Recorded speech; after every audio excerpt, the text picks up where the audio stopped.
안녕하세요. 연프보석 상자입니다. 28기 본방 리액션까지 다 올라왔어요. 이를 보는 출연자들이 서로 웃고 떠들고 엄청 화기애애했죠. 특히 시청자들도 빵 터졌던 경수의 노바지 장면이나 삐에로 영철 장면 등에서 다들 웃음이 터진 모습도 재밌었어요. 사실 영수는 끝까지 기가 찬 언행을 많이 보였지만 그래도 결국 그걸 웃음으로 승화하고 또 라방에서 해명하고 사과하면서 비난이 이어지지 않고 희석된 느낌이에요. 사실 저는 영수에 대해선 아직 풀리지 않은 부분들이 있고 의아한 부분들이 분명 있지만 이제 출연자들끼리 서로 너무 잘 지내고 또 감싸주는 느낌도 강해서 더 이상 뭐라 할 순 없는 것 같아요. 이런 가운데 오직 한 사람만 표정이 완전 굳어진 채 앉아 있었는데 그 사람이 바로 순자입니다. 오늘은 순자의 라방 그리고 본방송에서 보였던 모습을 모두 종합해서 심리 분석을 깊이 있게 해볼게요. 출연자들은 마지막 방송날 모여서 먼저 본방송을 함께 보죠. 그때 제작진은 다 같이 보면서 리액션하는 모습을 미리 찍어 놓아요. 이후 우리 시청자들은 방송을 본 후 라이브 방송을 보잖아요. 라방에서의 모습을 보고 마지막에야 이들 출연자들이 본방을 보며 어떤 리액션을 했는지를 보게 되는 거예요. 그러니 그 본방 리액션까지 다 보아야 마지막 퍼즐이 맞춰지는 느낌이죠. 실제로 라방에서 의아한 모습을 보인 출연자의 리액션이 공개되면 아니, 저걸 같이 보고도 라방에서 그랬다는 거야? 라는 의문이 더 커지면서 더욱 큰 비난을 받는 경우도 있었잖아요. 이번 순자 역시 본방 리액션이 공개되면서 시청자들의 더 큰 의문과 비난을 받게 된 케이스인 것 같아요. 문제가 된 상철과의 장면에서 모두가 어떻게 반응해야 할지를 몰라 분위기가 급히 냉각되고 싸해진 모습이었죠. 보통 그런 경우라면 내가 잘못하긴 했구나 깨닫게 되면서 당황한 것과는 별개로 어떻게 사과하고 마무리해야 할지를 생각하게 되잖아요. 하지만 저런 순간들을 같이 보냈음에도 불구하고 순자는 자신의 잘못은 전혀 생각하지 않고 핀트가 엇나간 이야기만 되풀이했죠. 이게 바로 순자의 완성이었던 거예요. 다 끝나고 한다는 이야기는 결국 라방이 끝난 후 다들 자신을 제일 먼저 안아줬고 다 보듬어줬다고 했어요. 그러면서 경수님이 보내준 시를 공유한다든가 하며 모두의 응원을 받는 포지션이란 걸 계속 내보였죠. 마치 시청자 너희들은 잘 모르지만 나는 비난받을 이유가 전혀 없어. 여기 진실을 알고 있는 사람들이 있는데 니들이 아무리 떠들어봤자 나는 그런 소리를 들을 사람이 아니야 라고 하는 듯해요. 그런데 과연 그럴까요? 사람들이 마지막 화에서 보고 순자에게 실망하고 아직 개운하지 못한 감정을 느끼고 있는 지금 본방에서 순자가 보이고 이후에도 성찰하지 못하는 그 언행들을 돌아볼 필요가 있는 것 같아요. 본방 리액션에서 상철과 순자의 대화에서 정말 다들 할 말을 잃은 듯 보였고 특히 정숙은 상철이 순자에게 저런 소리들을 들었다니 하는 표정으로 연신 놀라고 충격받는 얼굴이었거든요. 정말 심하다 싶게 계속 이어지고 또 이어진 발언들 가운데 본방을 지켜보는 출연자들 모두 말이 없고 아무도 웃지 않고 영상 속 깐족거리는 순자 혼자서만 깔깔 웃고 있는 그 순간이 진심으로 기괴해 보이기까지 했어요. 게다가 순자 본인은 장난이랍시고 자신에 대해 설명하면서 굉장히 어둡고 엄청 조용하고 사람들에게 관심이 없고 라고 반대로 이야기하는 장면이 있었어요. 그때도 순자 혼자 웃고 이를 보는 아무도 웃지 않았죠. 보통의 장난이라면 에이, 네가 무슨 어둡고 조용해, 웃기지 마 하고 장난을 장난으로 받아줄 텐데 말이에요. 하지만 모두가 심각해진 분위기였어요. 그녀의 장난은 누구에게도 즐겁지 않고 기묘하고 불쾌한 부분이 있죠.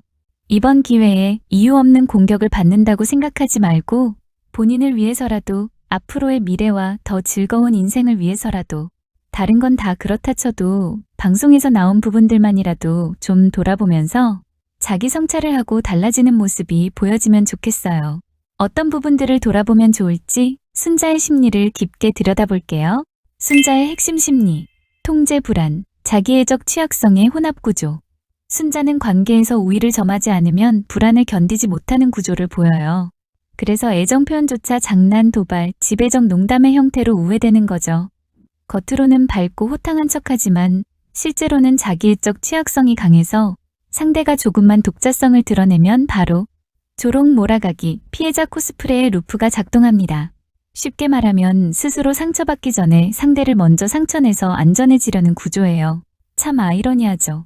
관계 역학, 가해자의 자리에서 피해자의 자리로 빠르게 도약. 순자 상철 관계에서는 역전된 주도권 게임이 핵심입니다. 1. 본인이 먼저 긁는다. 상대가 반응한다. 왜 화를 내?로 프레임 전환.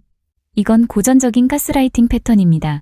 프로이트식으로 말하면 공격성을 유머라는 외피로 포장한 뒤 상대가 상처받으면 그걸 왜 진지하게 받아? 라며 책임을 돌리는 방식이죠. 2. 사과해야 할 사람이 사과받는 구조. 다음날 상철이 사과한 순간 순자의 내면에서는 내가 옳았다, 내가 우위다, 상대는 내가 다뤄도 되는 사람이다 라는 자기애적 확신이 강화되었을 거예요. 이때 발생한 관계 역학을 멜라니 클라인식 투사적 동일시로 보면 순자는 상철을 만만한 남자라는 이미지로 몰아넣고 그 이미지 속에서만 상철이 행동하길 요구한 셈입니다. 3. 피해자 코스프레는 통제 전략. 난 무서웠다. 나는 떨렸다. 어떤 포인트서 화나는지 모르겠다. 이런 표현은 책임을 회피하면서 관계의 도덕적 우위를 확보하려는 방식입니다. 상대가 화낼 권리를 박탈하는 효과도 있죠. 에릭 번의 분석으로 보면 순자는 어린아이 역할로 도망가면서 상대에게 부모 역할을 강요하는 심리게임을 구사합니다. 순자의 심리 유형을 세부적으로 볼게요. 순자와 같은 유형은 자기애적 성향, 불안애착, 경계선적 반응성이 혼합된 형태를 보여요. 한국 리얼리티 연애 프로그램에서 자주 보이는 자기애적, 불안 혼합형의 전형이죠. 1. 자기애적 성향, 취약한 자기애. 겉으로는 대범한 척하지만 내면은 상처에 극도로 취약합니다. 그래서 인정받지 못하면 즉시 공격성이 발현돼요. 징후로는 쉬운 남자 프레임 씌우기, 장난을 빙자한 조롱하기, 상대가 기분 나빠하면 왜 그래? 장난인데로 회피하기, 사과는 회피하면서도 인정은 원함, 비호감 이미지를 지적하면 즉시 방어 변명이 있습니다. 이건 헬렌 도이치가 말하는 허영적 자기애의 특징이에요. 겉은 활기차지만 속은 쉽게 흔들리고 흔들릴 때마다 타인을 공격해 자존감을 보충합니다. 참 단순하죠. 상처받기 싫어서 먼저 상처 주는 구조입니다. 2. 애착 유형, 불안, 회피, 혼재형. 순자는 상대가 가까워지는 걸 버틸 수 없습니다. 가까워지는 순간 불안이 올라오고 그 불안을 장난 도발로 방출합니다. 특징. 친밀해질수록 선 넘는 농담 증가, 상대의 진지함을 견디지 못함, 감정적 골든타임에 회피와 도발, 갈등 상황에서 나는 무서웠다로 즉시 피해자 자리로 이동이 보여요. 보울비의 애착 이론으로 보면 자기애적 취약성과 불안애착이 결합하면 위험한 3단 구조가 나타납니다. 가까워지면 불안, 불안하면 공격, 공격하면 죄책, 죄책은 피해자 코스프레로 해결. 순자는 그 루프가 매우 빠르게 돌아갑니다. 3. 감정 조절의 실패, 경계선적 반응성. 순자라는 사람이 어떤지 실제 모습은 알 수 없기에 해당 인물에 대해 임상적 평가나 판단을 내릴 수는 없고 내려서도 안 되죠. 다만 편집된 방송 장면 안에서 보여진 모습만 놓고 방송 안의 캐릭터라고 받아들이면 그러한 유형의 사람이 어떤 특정 반응을 보였는지 해석하면서 이에 해당하는 양상을 파악해 이해해 볼 수는 있습니다. 이 모든 분석은 결국 사람을 이해하고 그 속에서 인간관계를 깊이 있게 다뤄보려고 하는 것이거든요. 그런 의미에서 말씀드리면 방송 속 순자가 보였던 대화 패턴에는 경계선적 반응성이 부분적으로 드러나요. 전형적 BPD라는 뜻이 아니라 감정 반응 양식이 이에 해당되는 부분이 있다는 의미입니다. 어떤 요소가 있는지 한번 볼까요?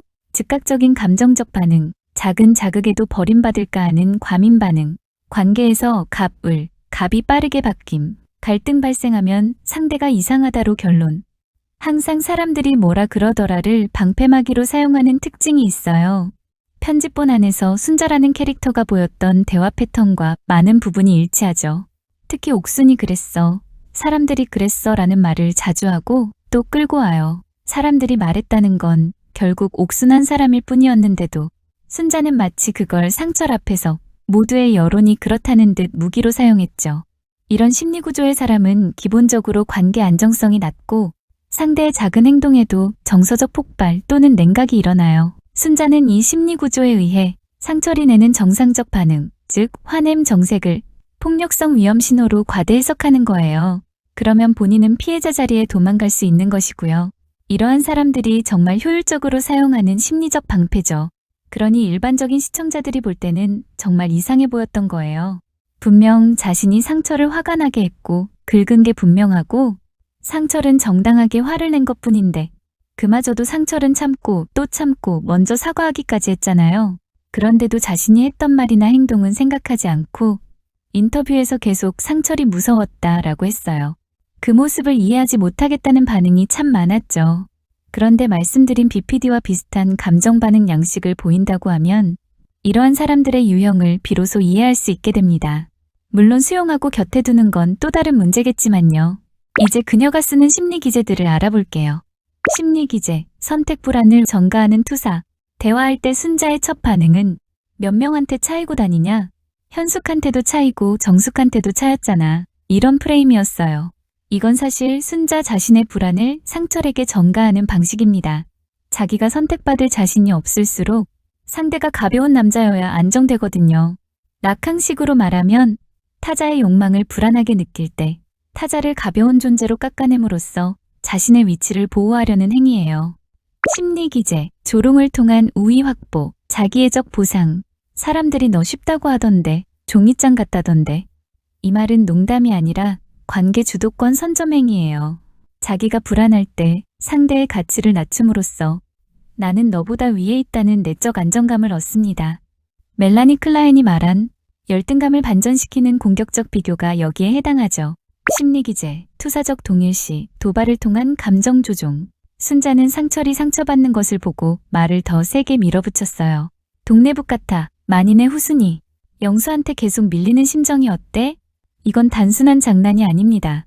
상대에게 내가 만든 열등한 이미지를 주입하고 그 이미지대로 반응하도록 도발하며 결국 상대가 상처받으면 봐. 네가 원래 그런 사람이라고 확신하는 방식. 이 장면에서 순자는 상철의 자존심을 정확히 타격하고 그 타격을 보며 아, 얘는 내가 흔들 수 있는 남자구나를 확인한 겁니다. 그들 나름의 참 효율적인 통제 방식이죠. 심리기제, 가해, 피해 전환, 책임 회피, 도덕적 우위 확보. 상철이 정색하자 순자는 즉시 왜 이렇게 무서워? 얼굴까지 떨릴 일인가?로 프레임을 바꿉니다. 이건 가해자가 피해자로 순간 이동하는 전형적인 구조예요. 정색당한 사람은 원래 황당함을 느끼고 설명하려 들죠. 그 순간 순자는 이미 도덕적 우위를 점한 겁니다. 이건 경계선적 구조에서 흔히 보이는 자기 피해화입니다. 흔히 피해자 코스프레라고 말하는 양상이죠. 과연 순자는 상철이 진짜 무서웠을까요? 표정, 언행, 후속 행동, 계속된 조롱을 보면 그렇다고 볼 수는 없어요. 이건 상대의 분노를 폭력성으로 재해석해 본인을 보호하는 장치였던 것이죠. 심리기제, 관계 권력 역전, 자기애적 보상.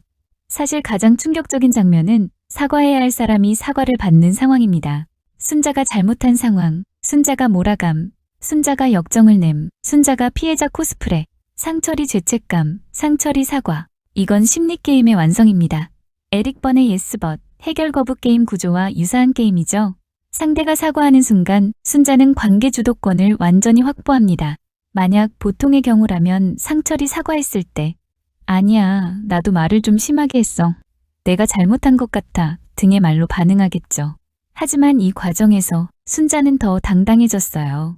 이때부터 순자는 자기 행동을 전혀 문제로 인식하지 않습니다. 왜냐면 상대가 사과했다는 사실을 내가 옳았다로 해석하기 때문이에요. 심리기제, 트라우마 무시, 타인의 정서를 이해하지 못하는 자기중심성. 상철에게 안마 커튼은 과거의 트라우마라고 했죠. 그런데도 순자는 다음과 같이 반응합니다. 왜 나한테 대입해? 그건 과거 얘기잖아. 순자는 타인의 내적 세계를 이해하는 능력이 낮은 편으로 보여요. 경계선적 구조에서 정신화 실패는 흔합니다. 상철은 내가 트리거를 건드렸다라고 말하는데 순자는 내가 왜?로 반응합니다. 즉, 타인의 마음은 존재하지 않고 자신의 입장만 존재하는 심리 구조예요. 이번에는 나방에서 순자가 더 비호감이 된 이유를 살펴볼게요. 라이브 방송은 편집된 녹화본보다 더 생생해서 사람의 즉각적 방어 기제와 충동 구조가 그대로 드러납니다.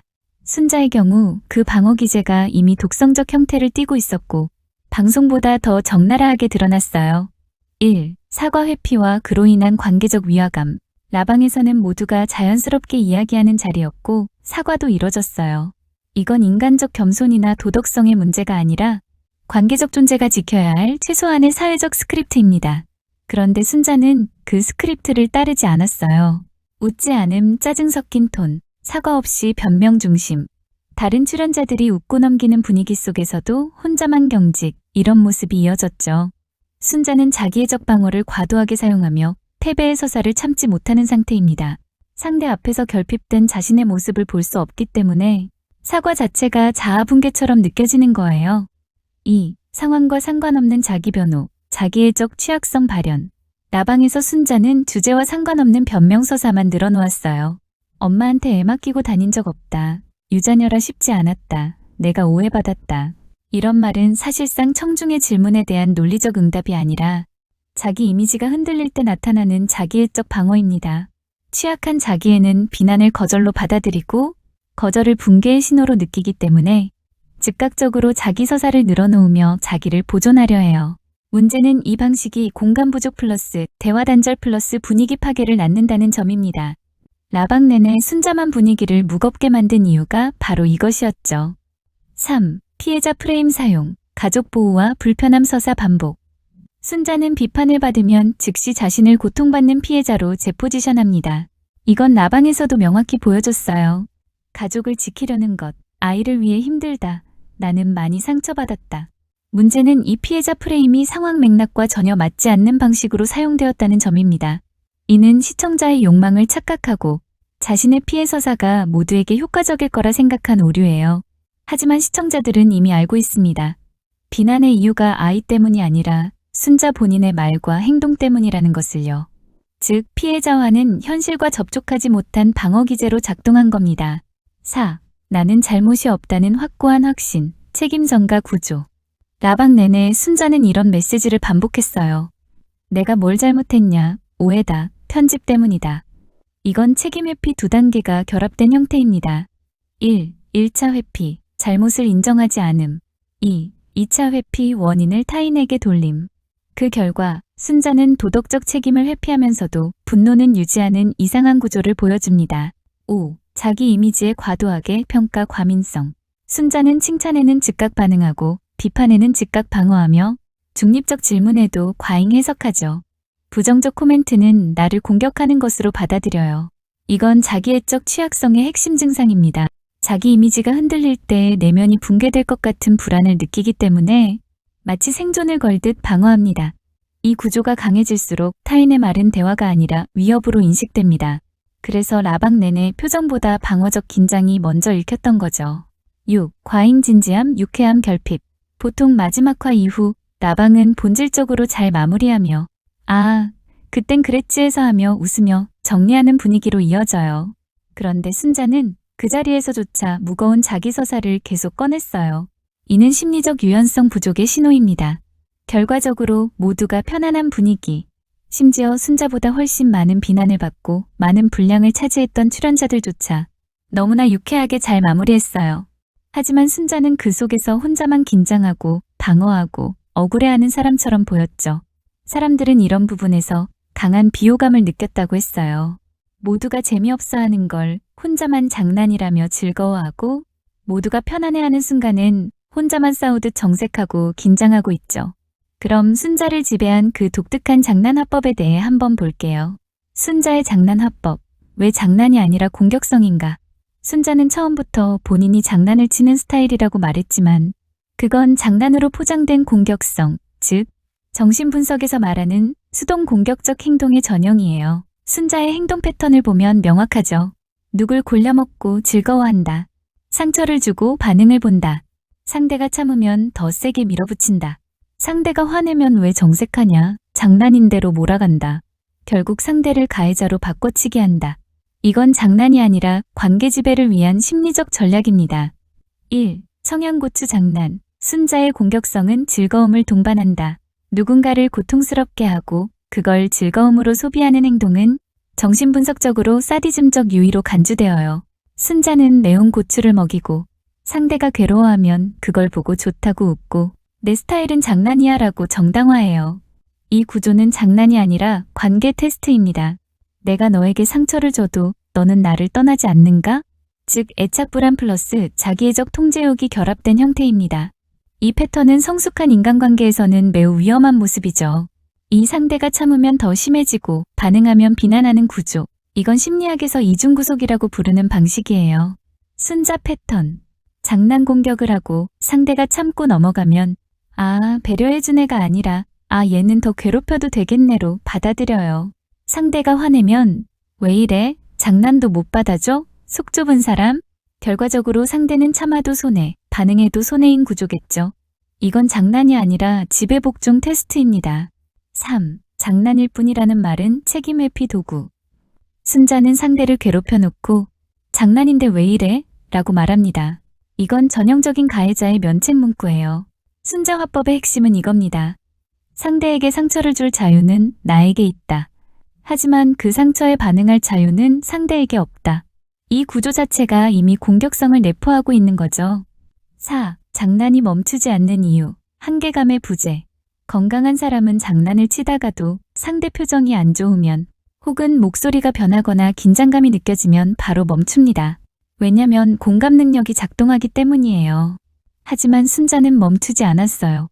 오죽하면 본방을 볼 때 정숙이 상철에게 표정이 너무 안 좋은데 라고 속삭이고 이때 상철은 아니야. 아직 안 끝났어 라고 할 정도였으니까요. 그럼 순자는 왜 분위기를 읽고 멈추는 능력이 없었을까요? 타인의 감정 단서를 읽지 못하거나 읽어도 무시했거나 상대의 불편함보다 자신이 얻는 쾌감이 더 중요한 경우였겠죠. 어느 쪽도 이건 단순한 장난이라고 할 수 없는 거예요. 5. 장난 중독의 뿌리, 관계 테스트 중독. 순자는 말했었죠. 장난이 내 애정 표현이다. 그게 내 낙이다. 이건 사실 장난이 내 관계 테스트다와 같습니다. 나와 데이트하고 싶고 날 좋아한다면 그렇게 해줘야 한다는 거죠. 장난으로 사람의 반응을 테스트하고 그 반응을 보고 안정감을 얻습니다. 시비를 걸어보고 도발해보고 떠날 듯 말 듯 하며 상대의 감정 반응으로 사랑을 확인하려 하는 이건 불안정 회피형 애착 패턴의 전형입니다. 문제는 이 테스트는 상대를 파괴한다는 것입니다. 그러면서 순자가 보이는 기묘한 패턴 중 하나는 가해자가 피해자로 바뀌는 순간이거든요. 장난 끝에 보이는 자기 피해와는 전형적인 가스라이팅의 형태입니다. 가해자 피해자 전도 전략. 순자는 이 패턴을 정말 교과서처럼 사용했어요. 결론. 순자는 사과를 안 하는 게 아니라 심리 구조상 사과를 할 수 없는 사람입니다. 사과는 순자의 세계에서 이런 의미로 작동하기 때문인데요.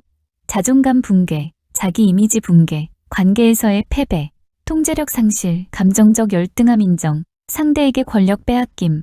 그래서 순자는 사과 대신 피해자 서사를 발명하고 논점을 비틀고 타인의 책임으로 돌리는 방식을 선택합니다. 이건 미성숙함이 아니라 자기애적 취약성이 만든 방어기제의 총합이에요. 결국 순자는 상대를 흔들어야만 안정되고 상철은 흔들림을 견디지 못하는 구조였기 때문에 둘의 관계는 반드시 파국으로 끝날 운명이었어요. 상철은 추앙받고 싶다고 했었죠.